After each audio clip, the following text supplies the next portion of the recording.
WYMT Mountain News First at 4.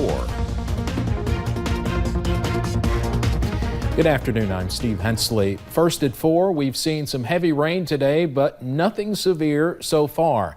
Is that severe weather threat diminishing? Let's check in first with Chief Meteorologist Paige Noel. Paige?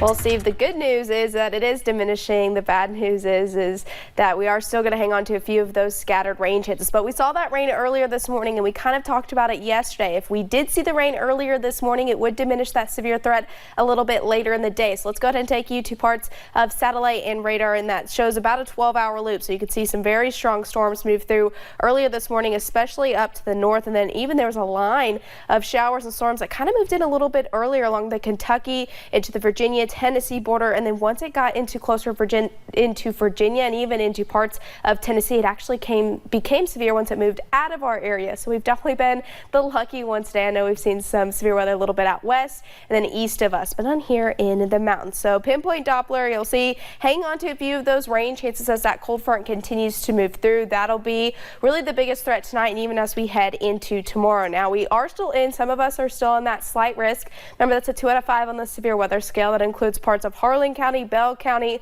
little bit of Letcher, and then even our Virginia and Tennessee counties as well. The rest of us are in that marginal risk. Now those temperatures, they're starting to get a little bit warm out there. Lower 80s, mid to upper 80s, especially if you're looking down into parts of the Cumberland Valley. But after this cold front moves through, looks like we cool off a little bit. I'll have a look at that coming up in just a few short minutes. All right, Paige, thank you. Governor Matt Bevin is calling this hope for the region. Today was the grand opening for the River Place Center. It's a men's rehabilitation facility. The building is in the old Mullins Middle School. Governor Bevin says this is the perfect place for this center. I just think the irony of this building being repurposed to help ignite dreams and to set people off on successful paths in life is just a beautiful thing. There are 120 beds available. This facility opens up between 35 and 40 new jobs for the area. Officials plan to begin accepting clients in September. We'll have much more on that later tonight. Senator Rand Paul made a stop in Williamsburg this afternoon for the Williamsburg Southern Kentucky Chamber of Commerce luncheon. This is the first public appearance for the Kentucky senator since having part of his lung removed last week. That was necessary after a 2017 assault. The senator told WYMT he's glad to have the opportunity to travel across Kentucky quicker than he originally thought.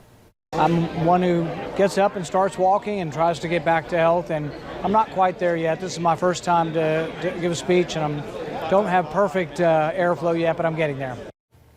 Coming up at 6, Senator Paul talks about a new infrastructure bill that will be released in January.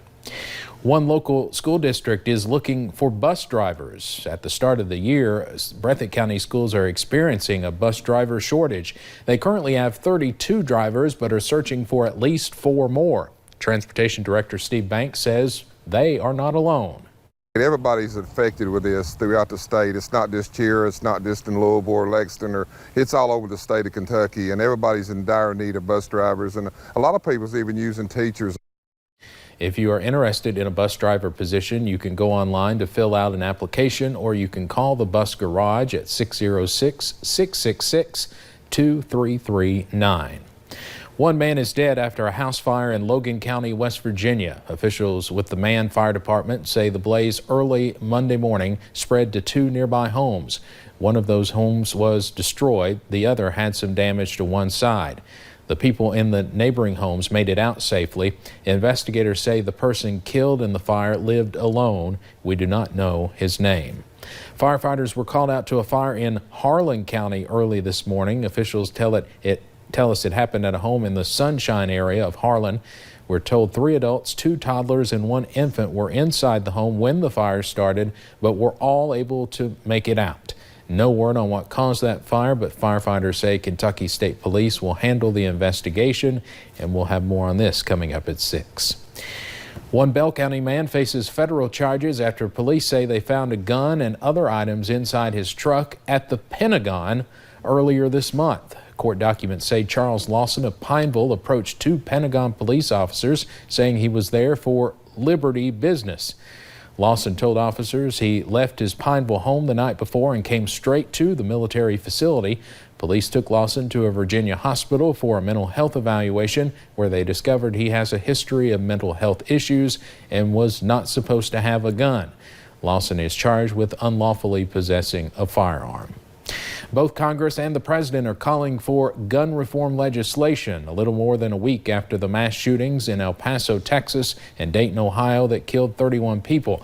CBS's Natalie Brand is on Capitol Hill where lawmakers are still debating exactly what to do and how to do it.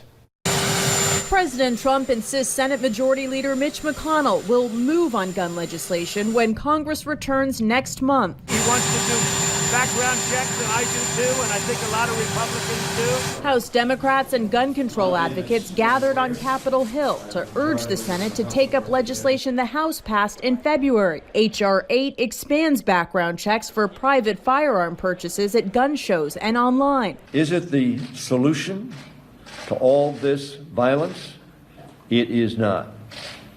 But 95% of Americans support it because they believe it is a significant and important step to take. The Senate Majority Leader has said discussions right now are focusing on background checks and support for state-level red flag laws.